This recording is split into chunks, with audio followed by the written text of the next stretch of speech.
All right, Jabosai, my apologies about that. Some technical difficulties this morning again. Okay, but I think now we are. On track.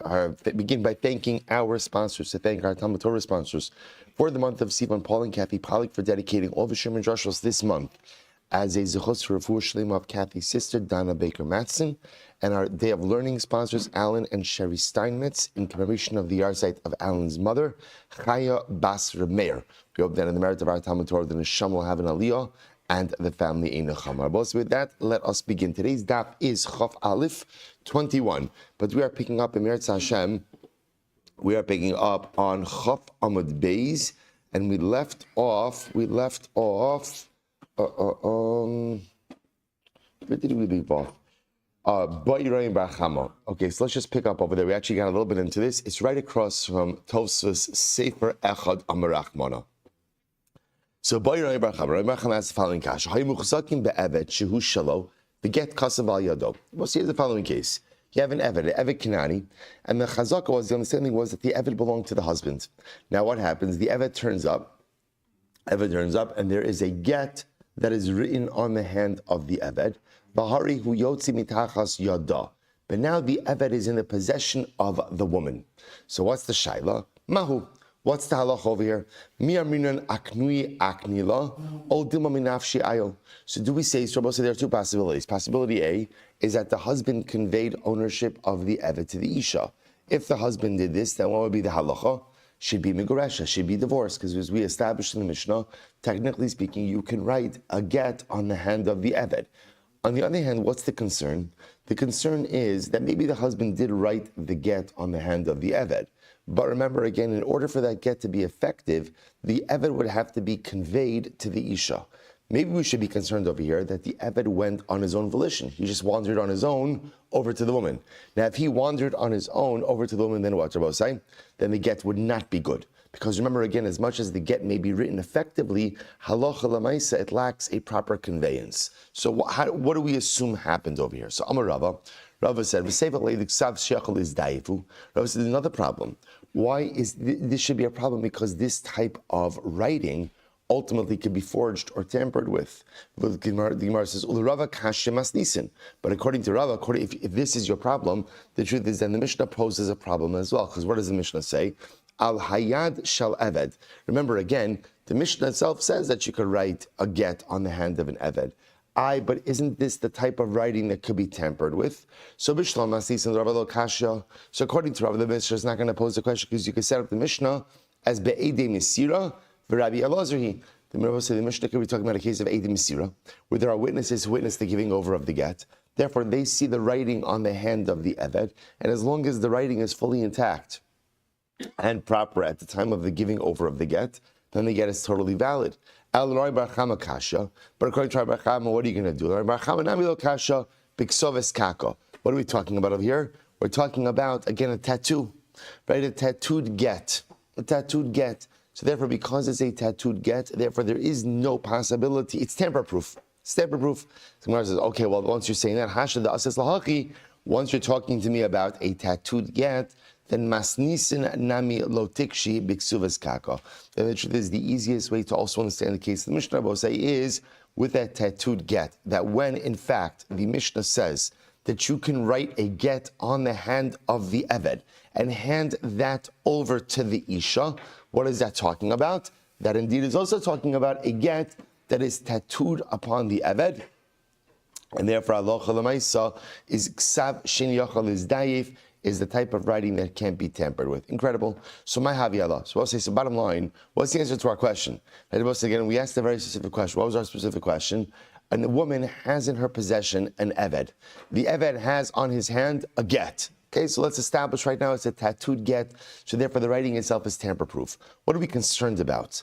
How did the eved get to the isha? If the eved ultimately was conveyed by the husband, then fantastic. It could be a proper get.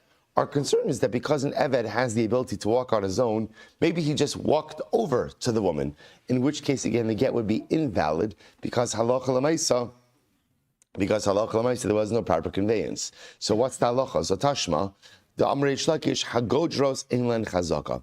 So we'll say Reish Lakish said godros. So we'll say, what are godros? Godros ultimately, again, are animals that move about on their own. Rashi says, Ovira godros, behemos al-shem godros tzon, inlan chazaka, adam shetafsan eini yochal liton leba'aleim, mechartim di'ika lemeimar me'atzon halchu etzla. Both say, in general, there is a concept that, right, we have it in secular law also, that possession is 9/10 of the law, right? So the truth is, there is a concept like this in halacha as well. If you're in possession of something and someone wants to challenge your ownership, the general rule is, hamotzi mechavera alav haraya. If you want to extract something from someone, ultimately, again, the burden of proof is upon you, the extractor. So the idea being is that if I have something in my possession, the halacha essentially is, listen, if you have it in your possession, it's yours. Now, what's interesting is there are certain exceptions to that rule. One of the exceptions to that rule are things that we know wander off on their own. So the example is our godros. So we'll say godros are animals that often just, right, wander out. They pasture. So sheep are often a good example like this. So again, if I go ahead and, Reuven claims I sold him my sheep, and I say, no, I didn't. He says, well, look, it's in my possession. I say, well, no. Possession is not a raya over here because everyone knows that sheep roam around. So both say, interestingly enough, the Gemara says over here, Reish Lakish seems to indicate since Avadim walk around, right, people walk around, therefore having an Eved in your possession in no way indicates that ultimately, again, this Eved was properly given over by the husband. So we'll say, so interestingly enough, the Gemara seems to say, is in the case of the get written on the hand of the Eved, simply having that Eved in the woman's possession does not certify the validity of the get. So what does? So I'll tell you, interesting, the Rambam in this case over here says as follows. This is in Hilchos Gerushin, Parak Dalit, Halacha Dalit. Here is the case. Listen how the Rambam formulates it. Haya haget chakuk al yado shel Eved b'ksoves kaka. So this is how the Rambam understands it. If the get was tattooed on the hand of the Eved. Why tattooed? Eviyachol is dai, if you can't tamper with it. V'hayayotze mitachas yada, she has possession of the Eved. V'hayu ha'edim chakukim al yado, harezim megurashas afapi she'in la'edim esira. So I'll say, so Rambam frames this in an interesting way. If the get is tattooed on the Eved's hand, and the edim are tattooed on that get, then and she has the Eved, divorced. That's enough for us to assume that this process was executed properly. Now, listen, even though what don't we have in this case? We don't have Edim Mesira. Remember again, what are Edim Mesira? Edim Mesira are witnesses who witness the actual conveyance of the get. So even though now, we'll say, what do we have to be concerned about? Well, maybe the Eved walked over of his own volition. The Rambam says no. If you have proper writing and proper witnesses, and again, all of that is tattooed on the Eved, we're good, right? That's enough to tell us that this was proper. Now watch this. He says, Shahari ein yachol his dayif, because you have a proper get that cannot be tampered with. Afilu hayu muchsakim be'eved shushalo, the get chakok al yado, for yotze mitachas yada, v'hi omeres be'edim nimsali. That was saying, now what happens ultimately again if the get is written, but the edim are not? So I will say, so again, remember, a get with the absence of edim signed on will only work if there are edim mesira. I do want to point out, we haven't yet gotten to the sugya of edei chasima karsi or edei mesira karsi. We've referenced it a number of different times. So again, although we're bringing it up, we haven't really delved into it, but it's the fundamental machlokas about what affects the validity of the get. Is it the signatures of the witnesses on the document or the witnesses who witness the conveyance of the document? So that's the fundamental machlokas. So without delving too far into this, the Rambam has a parallel case. Halacha ma'aseh Rambam paskins that if you have a get written on the hand of an Eved, tattooed so it can't be forged, the witnesses are on there as well, tattooed as well, then halacha l'maisa, if the woman produces this Eved in her reshus, that is enough for us to ascertain that that is enough for us to be comfortable with the fact that the get was given over in the proper way. Incredible. Good about so let's go weiter. Just point out that Rambam has the other case. The other case ultimately is if you have a get written on the hand of an Eved, but Allah Lamaisa, there are no witnesses signed on it, and she's claiming, but it was given over to me in front of Eidei Mesira, that's not going to be a case of proper divorce. It's Rambam Paskins, it's Safek Migureshes. Why Safek? Why Safek in that case?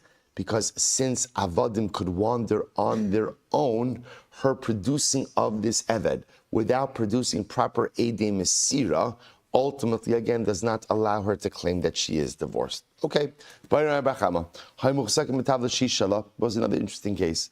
What happens if halacha l'maisa? There is a chazaka that there's a tablet. Tablet is a tablet, right? There's a tablet that she owns. The get kasuvaleha. There's a get written on it. Vahari hi yotzi mitachas yado. Now Rabbi will say he has it. Okay, so he will say here's the case. The husband is giving his wife a get, right? But interestingly enough, what is the get written on? The get is actually written on an item that she owns. Now Rabbi will say the halacha is that a get has to be commissioned and actually has to be owned by the husband himself. Has to be owned by the husband. So in this interesting case, the get is being written on an item that everyone knows belonged to the woman, is now currently in the possession of the husband. So the husband's writing the get on it and conveying it back and giving it to the woman. So the Gemara says, Mahu, what's the halach over here? Is this a proper get? Why? What's the shayla? Mi amrinan aknuye akni saleh. Do we say, listen, the woman knows that the get has to be owned by the husband, and therefore what did she do? She gave ownership of the tablet over to the husband. Odama, isha lo yada laknuye. Or maybe I will say, literally translated, a woman does not know how to be makna, does not know how to convey ownership of something over to someone. I will say, what does it mean? A woman doesn't know how to convey ownership of something. What does that mean? Rashi says over lo yada laknuye, lo gamra umaknuye davar she'ein baliba la seis matana. Gimura, so I'll say maybe it's just that she's unaware of this halacha. In other words, what we're concerned about is like this.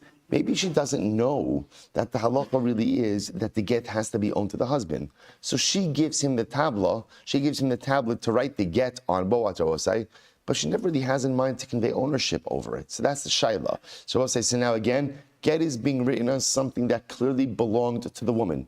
But now the husband has it, he writes it, he gives her the get. So the shayla is this a valid get? What does it hinge on? Possibility A, she gave him over she conveyed him as a matana, as a gift, the tablet, and therefore the get is valid. Or maybe a woman doesn't realize that the husband really has to own the get, and therefore halacha l'maaseh she didn't convey ownership over it, and therefore the get would be invalid. What's the halacha? Amar Abaye, Tashma, Afu Eid al Kfar Katan Sheb Sayushan. So also listen to this. So he gave testimony about a small village that was on the outskirts of Yerushalayim. There was an older man there. So we'll say this was the older man, the elder of the city, very wealthy guy. He used to make loans to the people of the city. The kosev biksav yado, he would write out the documents. V'acherim chosmin, and others would sign. Now I will say, Tosas takes issue with this case and say probably it's not really a case of a loan, but a case of a sale. Because we'll say the halacha is in general, when you're giving something to someone, the giver has to be the one who makes the loan, who has to be the one who makes the shtar, right? Who has to convey the shtar. So in this case, since Tosas says it makes more sense that this is talking about a sale and not a loan. But again, for our purpose, we're not going to delve too much into this right now. The point over here is, it was the borrowers slash purchasers who really, or I should say slash sellers, who really needed to own the document. The problem was, it was the Zaken who was the one who was writing all of the documents and conveying ownership of the documents over to the people. And this episode came part of the Chamim, and ultimately again they said the transactions are legitimate. But one second, they'll say, but Allah mikne, sorry. But based on the pasuk in Yirmiyahu, ultimately, again, remember, the person conveying ownership of the item, right? Of let's say, giving over the matana. He has to be the one, right, who's making the document. And over here, the elder is the recipient. So how could he go ahead and make the document? To which the Gemara says,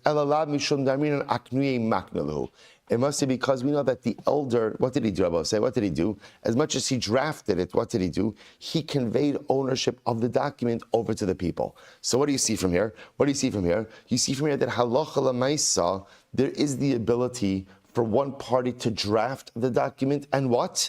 Convey ownership over the document to the necessary party. So therefore, same idea. Going back to our original question, even though the woman is the owner of the tabla, no problem. She can convey ownership over the tablet to the husband. He now becomes the owner over it, and he can write the get on it.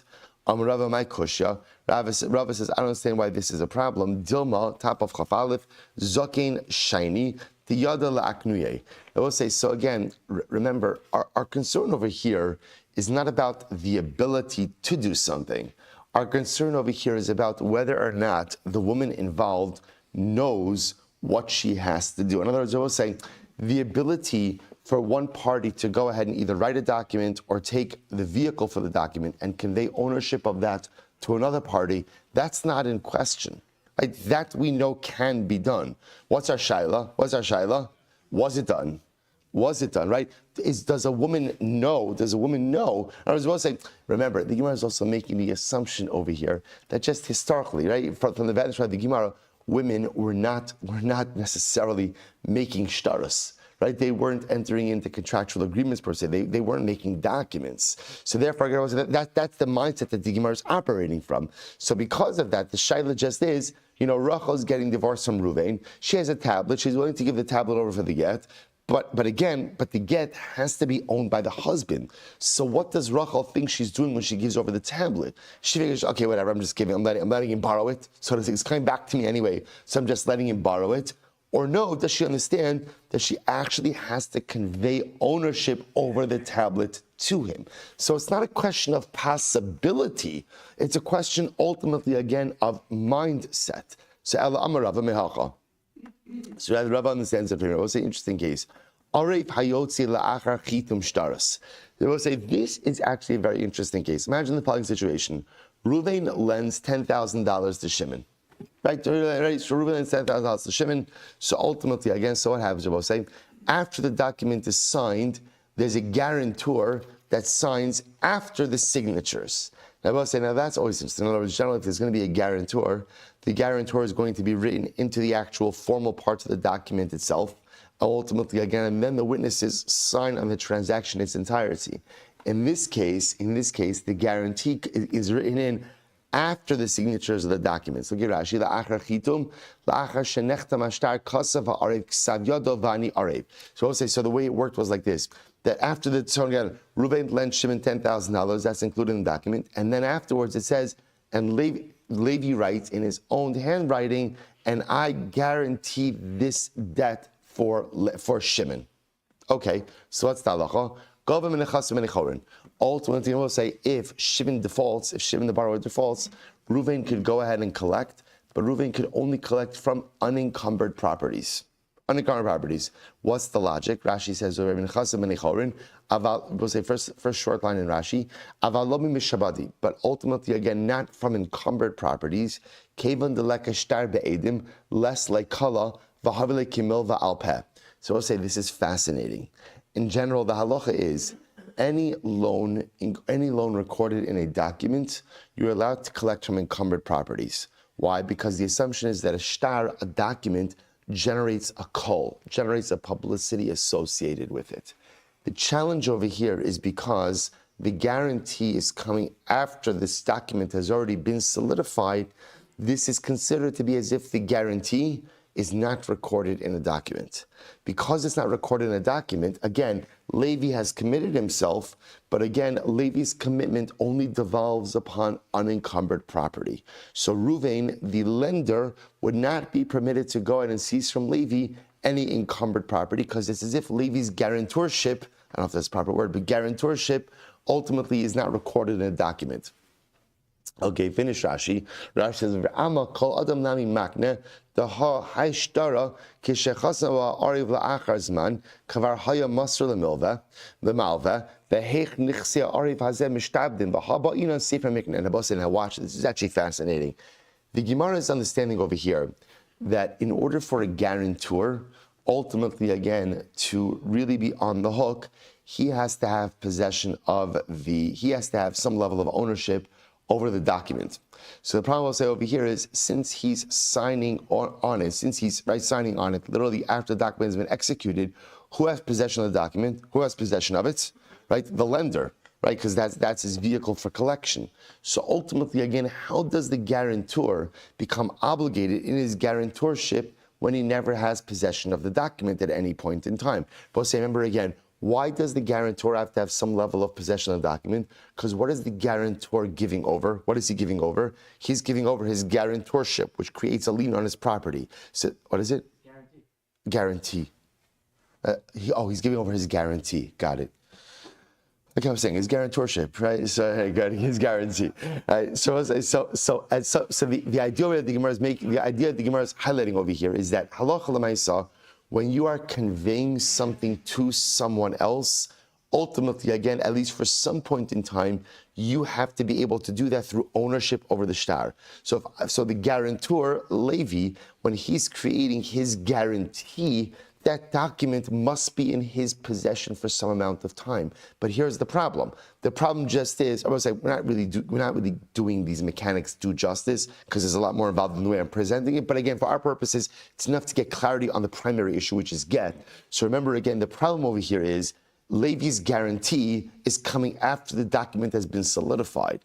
By the time the document has been solidified, whose possession is the document in? The malva, the lender, because that's the vehicle for his collection. So what's going on over here? To which the Gemara says, Amravashi, my kusha, Dilma Gavra Shaini Diadalaknuye. We'll say once again, this is not a problem, because Ruvain, the lender, could also understand that in order for the guarantee to be effective, he has to convey ownership to Levi, the guarantor, for some amount of time. Again, I will say, we keep coming back to the same thing. The ability to convey ownership of a document to someone else is not in question, right? We know it can be done. What's the shaila? Has it been done? I'll say, by the way, is this not the question so often in life, right? In other words, I know that something can be done. The shaila just is, am I doing it? It's not, more often than not, it's not a shaila of can, it's a shaila of if. Right? Has it been done or not? So we'll say, so once again, the Gemara says, Isha koseves gita. So we'll say, listen to this. So we'll say, we keep coming back to our fundamental question. Remember again, what's our core case that we're focusing on over here? Woman has a tablet. She gives it to her husband. Husband writes the get. He gives it to her. So we'll say, so now, Rachel has in her possession a get. What's our shaila? Is it an effective get? And we'll say, what is that effectiveness of the get hinge on? What does it hinge on? What happened when Rachel gave the tablet over to Ruvain? Did she give it over to him as matana, conveying complete ownership over the tablet, and therefore Ruvain wrote the get on his tablet and conveyed his tablet to Rachel? Or does Rachel think that she's just lending the tablet to Ruvain, and ultimately, again, when Ruvain writes the get, he's really writing the get on Rachel's tablet, in which case, what's the status of the get? Puzzle. So I will say, so again, we thought that this was a question of whether or not you could convey ownership of a document to someone. We've clearly shown, yes, you could convey ownership of a document to someone. Our shaila is she conveying ownership of this tablet when she gives it over? To which the Gemara finally resolves the question, Isha koseves es gita, va'ish kosev eshovro, shin kiyem haget ele bechosamav. So we'll say the Gemara finally answers that halacha l'maisa, a woman actually can go ahead and write her own get. So we'll say, this is actually even a stronger case. We'll say, let's say again, the woman, again, we'll have to see exactly what this case is, but it sounds like halacha l'maisa, the woman herself could write the get, right? Rashi says, that the woman could write the get and ultimately, again, then convey ownership of that get over to her husband, right? The same way that the husband could go and write the receipt, ultimately, again, for ksuva payment. So what do you see from here? You see from here that a woman does have the ability and the knowledge to convey ownership of a document over to the husband. Therefore, Abosai, going back for just a moment, if halacha l'maisa, the woman gives her tablet over to the husband for the purposes of the get, we assume that she understands that that only works if she gives the tablet to her husband as a bona fide matana, as a bona fide gift, and therefore halacha l'maisa, when he writes the get, he's writing it on his tablet and then conveys back to her his tablet that now has her get written on it. Incredible. So the Gemara goes weiter. Amar Rava, kasav laget v'nasno biyat avdo. So listen to this. Let's say he writes her a get, and ultimately, again, he gives it over into the hand of her eved. The kasav l'shtar matana alav kinasu umiskaresh esbo. So we'll say, very interesting case over here. So right, Reuven's married to Rachel. Reuven wants to divorce Rachel. So what does he do? Reuven writes a get, and Reuven has an eved Kanani. Right, the Eved Kanani. You both remember again. Now, what's Eved Kanani? Eved Kanani is property. So now Reuven puts the get into the hand of his Eved Kanani and then writes a document gifting the Eved Kanani to Rachel, to his wife. So we'll say, what's the halacha? So ultimately, again, Knasu, she acquires the Eved, umiskaresh esbo, and ultimately she's divorced. Why? I will say, why? Why? Because once she acquires the Eved effectively becomes her property. We're going to see, I will say, that one of the ways for a woman to acquire a get ultimately is through a kinyan chotzer. Remember, your property acquires on your behalf. So we're going to see a classic case where, let's say, again, Reuven's divorcing Rachel. Let's say Rachel's living in her own house. Reuven drives by, right, throws the get onto her front lawn, right? Again, we'll see the technical details, but if that get lands in her chotzer, in her courtyard, she is divorced. So the Gemara Rava wants to suggest that's effectively the same mechanics over here. So Reuven has an Eved, Reuven writes a get, puts the get in the hand of the Eved. Eved is effectively a chotzer, it's effectively a courtyard, it's karka. Then he goes ahead and gifts the Eved to Rachel. When Rachel acquires the Eved, she acquires the get and she is divorced.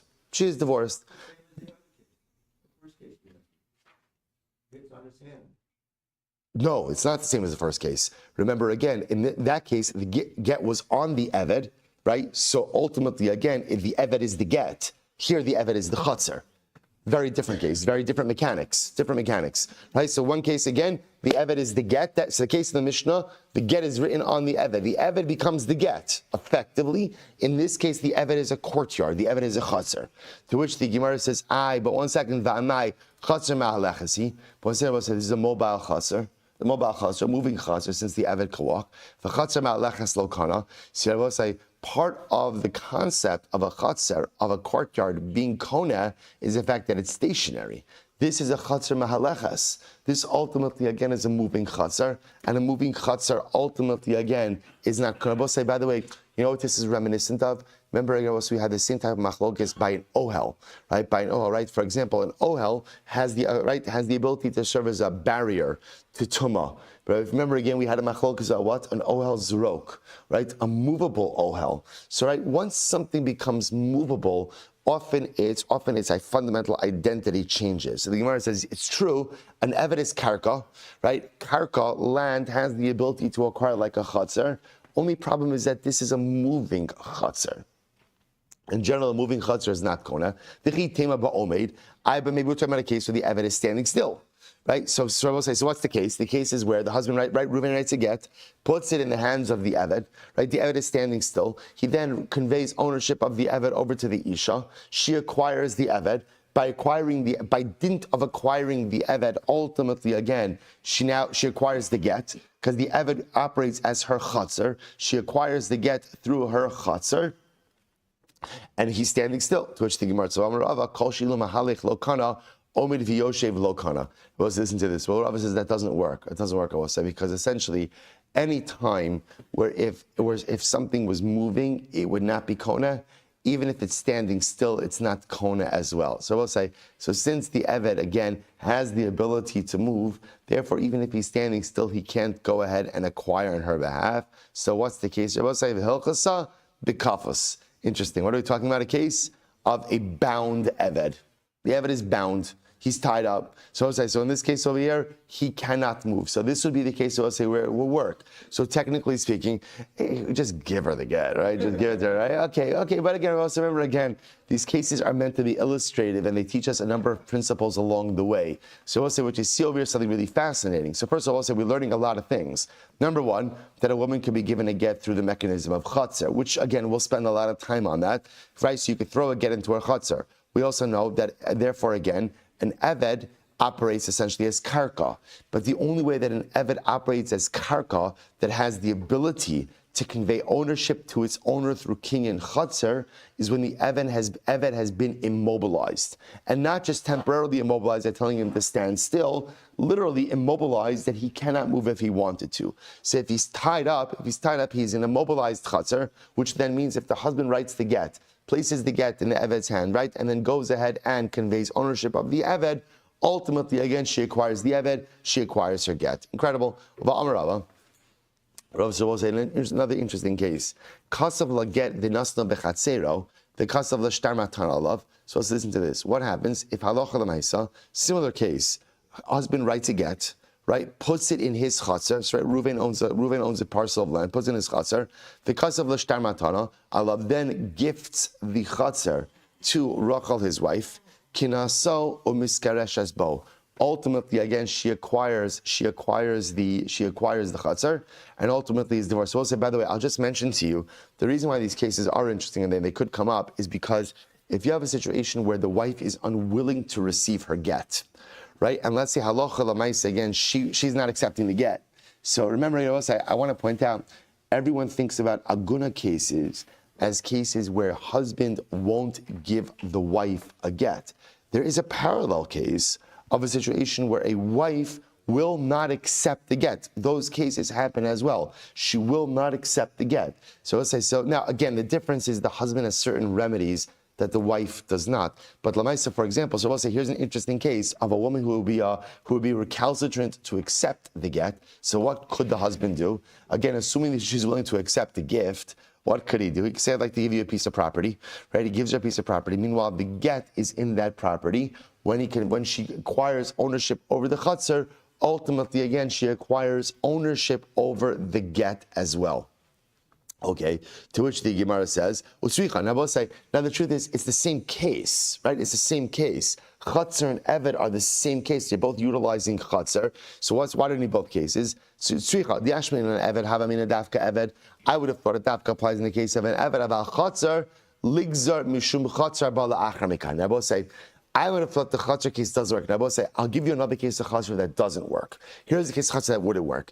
Let's say Reuven goes over to Shimon, and Reuven goes ahead and puts a get in Shimon's property, and then tells Shimon to go ahead and convey ownership of the property. Right, Reuven has Shimon to gift the property to Rachel, Reuven's wife. That would not work. That's called chatzar ba'al achar mikan, which we'll get into. So I might have thought that even when the chatzar belongs to Reuven, we should be choshesh for the case of chatzar ba'al achar mikan. Therefore, again, we need that case. So Yashmin chatzar havamina dafka chatzar about Eved ligzar kafos atu she'eno kafos.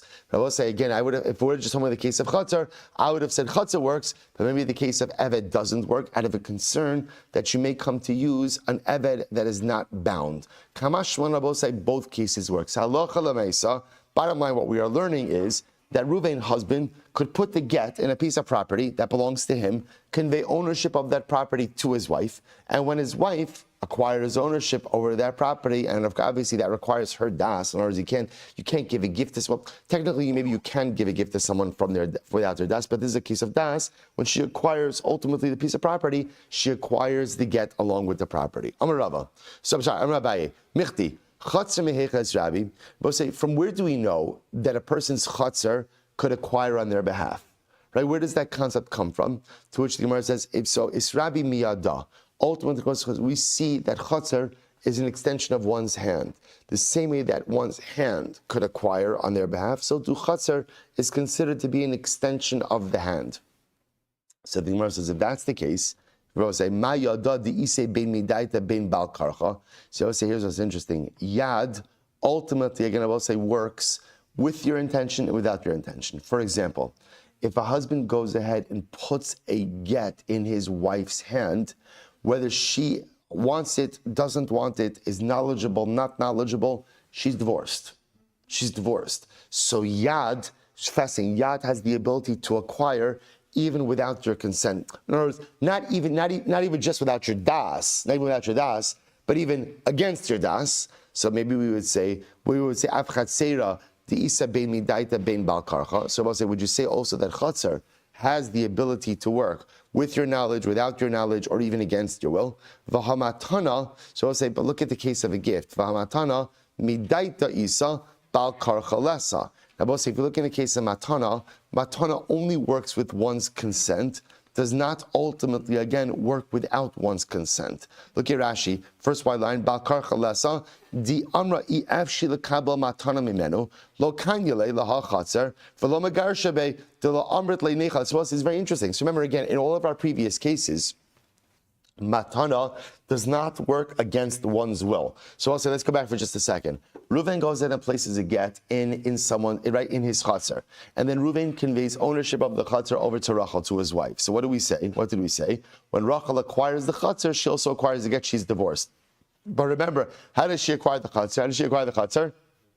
Only with her das, right? In other words, he can't foist the matana upon her. So the Gemara just pointing out something very interesting, which is the concept of chatzar, that your courtyard acquires, that your property acquires on your behalf, is an extension of yad, of your hand. Yet, interestingly enough, your yad, your hand, could acquire even against your will. What's the case of your yad acquiring against your will?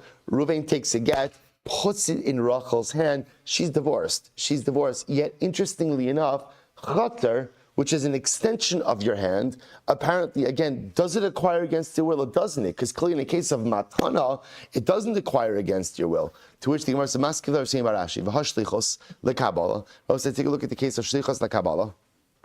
Abba says, shlichos lekabala means the wife appoints a shaliach to receive the get on her behalf. The midaita isa only works with her consent. Bal karcha lesa does not work against her will. V'ka havi shliach lekabala. And ultimately, again, it becomes a proper shliach. Abaye says, Atu shlichos miyada israbi. Shlichos is not an extension of her hand. Mi v'shalach v'shilcha israbi. We'll say, ultimately, again, shlichos, ultimately, again, is learned out from the fact that it says v'shilcha, ultimately, again, from the pasuk. The other possibility ultimately is that halacha l'maisa, maybe shlichos is also, you could also find the case of shlichos against her will. What's the case? Shekein av mekabel get lebito ketana bal karcha. What's an example of shlichos bal karcha would be a case of a father who has the ability to go ahead and receive a get on behalf of his minor daughter. So even if the girl does not want to get divorced, in the case of where the father married her off, so the father could go ahead and receive the get on her behalf even without her consent. So I will say, so bottom line for our purposes, what do you see from here? Well, it's really something fascinating. So first of all, again, I will say, these cases of husband putting the get in his property and then conveying ownership of the property to the wife, again, assuming she accepts the gift willingly, ultimately works. She acquires the property and ultimately is divorced. What we also from is a very important principle, that the concept that your chatzar, that your property acquires on your behalf, is an extension of yad, an extension of your hand. But even though, again, that is true, what we begin to see, and again, we're going to spend a lot of time on this sugya, what we begin to see is, even though chatzar is an extension of yad, chatzar doesn't always work the same way as yad. Yad has the ability to acquire still in ways that chatzar does not. Hold that, we're going to come back to this. Allah shal zayis. Next, the Mishnah said that you can go ahead and write the get on a leaf of a olive tree. So bishlama yad de eved. So we'll say, so remember again, the Mishnah also then went on to say that you can go ahead and write the get on the hand of an eved, but you give her over the eved. It also said that you could write the get on the horn of a cow and then what? give her over the cow. So Bishlami Yad the Eved, I understand why if you go ahead and you write the get on the hand of the Eved, that you have to give her over the Eved. Why? Lo efshar l'miktzeh. Because they will say, what are you going to do? You can't, Amud Beis, Chaval Amud Beis, top line, 21b, you can't cut off the hand of the Eved. Right? In other words, we'll say you can't cut off the hand of the Eved. So halach, let's remember again, we'll say, if you go ahead, well, first of all, because we don't cut people's hands off, right? That's right. That's the simple answer. I don't think it requires too much more explanation than that. But let's say, but also remember, Eved Kinani goes out free as a result of loss of limb, right? So if you go ahead and you knock, right? Remember again, you cut off his hand, he's emancipated. He's emancipated. If you write the get on the hand of the Eved, obviously not cutting off the hand, you have to give it over the Eved. So it's Elakarin Shalpar like Tsevelisei, but I understand if you write the get on the horn of the cow, why can't you just simply cut off the horn and give it to the Isha? Why do you have to give it over the whole cow? So this is very interesting. Amar Kra, the pasuk says, the kasav v'nasanla. Now, this is very interesting. The pasuk by Gittin says, you write the get and you give it to her. So we'll say, in that phrase, the Gemara understands an immediacy, that the way a get works is right after you write it, it must be ready for delivery without any intervening process. The Gemara says, which means as soon as you write it, right, the only way that a get is effective is if right after writing, it is fit to be delivered without any intervening process. So we'll say, for example, we're going to see that halacha l'maisa, if something requires an intervening process, like for example, cutting, right, then ultimately, again, it is not going to be a proper get. I will say this is the same idea that we saw before, that even according to the opinions that say that you could write, the Tanakama that said that you could write a get on something that is attached to the ground, it only works if what? If you first detach it and then write it. But if you write it and then you have to still detach it, there's an intervening process. If there's an intervening process, that invalidates the get. Where do we learn that from? The kasav v'nasan. Write it and give it. Right after writing, it has to be ready to be given. Good. Rabbi Yosef Halili, now remember, Rabbi Yosef Halili said that halacha l'maisa, you can't use anything. I will say, what was Rabbi Yosef Halili's lashon? His lashon was, Rabbi Yosef Halili said, "Ein kosvin lo al davar sheish ba ruach chayim v'lo ala ochlin." Rabbi Yosef says you cannot go ahead and write a get on anything that is alive or anything that is a food item.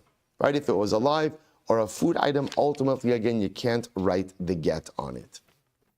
Says the Gemara. My time Rabbi Yosef Halili. What's Rabbi Yosef Halili's logic? The Sanya Sefer. Ainli ela sefer. I only know. So we'll say, remember again, what does the Torah say? Torah, when speaking about a get, calls it a sefer, calls it a book. So I only know a sefer. Minayin l'rabbos kol davar. How do you know that it can even be written on other items? Talmud Lomer v'kasav la mikol makom. Therefore, the pasuk says you write it mikol makom. Im kain ma Talmud Lomar sefer. If that's the case, then ultimately again, why does it say sefer? Ma sefer davar she'ein bo ruach chayim ve'ino ochel. Af kol davar she'ein bo ruach chayim ve'eino ochel. To teach Shabbos sefer, just like a sefer is something that ultimately again is not alive, right? It's not living, and it's not a food item, right? Sefer is, so we'll say, in general, if it's called a sefer, it means A, it's not a living thing, right? Or right, not a living thing, and it's not food. Af kol davar she'ein bo ruach chayim ve'eino ochel. So Shabbos said the halacha is for a get, you could use anything that is not alive and is not food. I will say this is the position of Rabbi Yossi HaGalili. The Rabbanon would say, Iksiv bas-sefer kidika amrit. If the Torah would have said, you write to get bas-sefer in a sefer, then I would have agreed with you that bas-sefer comes to teach me you can't use something that was alive and you can't use something that is a food item. Hashta dichsiv sefer, but now that it says sefer, l'sfiras dvarim hu da'asa. We'll say sefer is not meant to tell you about what the get is written on, but rather sefer is meant ultimately again to be a descriptive term that the get must be a narrative of the process of divorce. Sfiras dvarim ba'alma. Rashi says over here, Hasha d'chsev sefer einzu ella v'kasav sfiras divrei krisos. The get has to be a narrative. We'll say, what's the narrative of the get? The narrative of the get is so-and-so the husband said to so-and-so the wife, right? In so-and-so place. So sefer means sfiras devarim, a narrative. V'rabbanan, hai v'kasav my avye. What do the Rabbanan do with the phrase or the word v'kasav? Mi baile b'ksiva miskaresh, same miskaresh b'kasav. To teach us that a woman is divorced only through writing and ultimately, again, not through money. I will say, what does that mean? I would have thought, Akish Yitzia Lahavia. I would have thought that there is a strong connection between marriage and divorce. How so? How so, the Gemara says, Mahavia Bekasef, Af Yitzina Bekasef. Just like ultimately, again, marriage is affected through money. So I would have thought that divorce is affected through money as well. In other words, I will say, just like you enter into marriage with Kesef Kiddushin, so too maybe you could dissolve marriage through money as well. Kamash Malanat. Kamash Malanat will say that ultimately, again, the Kasav teaches me that divorce is only affected through writing. The Idach, Nafkalemi Sefer Krisos. Ultimately, the other opinion will see that from Sefer Krisos. Sefer Karsa, the Indavar Achar Karsa. Ultimately, it is only a sefer, only a book, right? An instrument of writing that could affect divorce. Nothing else could affect divorce. The other opinion will say, so we'll say the other opinion says, no, Sefer Krisos teaches me that a divorce must be an absolute division, right? Kores has to say something that permanently splits the couple, as opposed to what Kisavos is actually very interesting. Harizegitech amnas shlo tishti yayin. So we'll say, watch this. We're going to talk about the concept of putting conditions in a get. So let's say husband attached the following condition. This is your get on the condition that you never drink wine. Right? Again. Or on the condition that you never go to your father's home again, forever. So we'll say, what's the halacha? That is not a proper get. Now, why is this not a proper get? Because halacha l'maisa, there is a condition which tethers them to one another forever. In other words, there is an eternal condition attached to this document. Ad shloshim yom. What happens if he says to her, "This is your get," assuming that you don't drink wine for 30 days, or you don't go to your father's home for 30 days? Under those conditions, harei zekrisos. Ultimately, again, this case, why? I will say why? Because it's episodic. Because it's episodic, and therefore, again, halacha l'maisa, it's still a proper get. V'idach. The other opinion will say, Mekares Krisos, he learns this out from the concept. He could have just said Kares, Sefer Kares, he said this as Krisos, Ve'idoch, Kares Krisos Ladash. The other opinion will say, we don't dash in Kares Krisos. Rabbi say, so this is the back and forth between the Rabbanon, ultimately, again, Rabbi Yosef Lili, ultimately learning out that Allah Chalamaisa, the fact that the Torah says, Sefer Krisos, teaching me that Allah Chalamaisa, the get cannot be written on any item that is alive or ultimately a food item. I'll say, how do we paskin?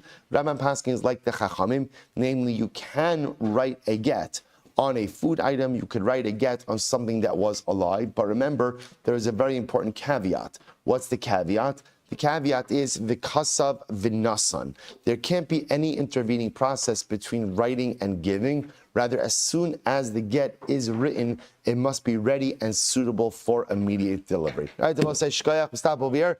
Mirat Hashem, the Mishnah tomorrow. Shkoyach.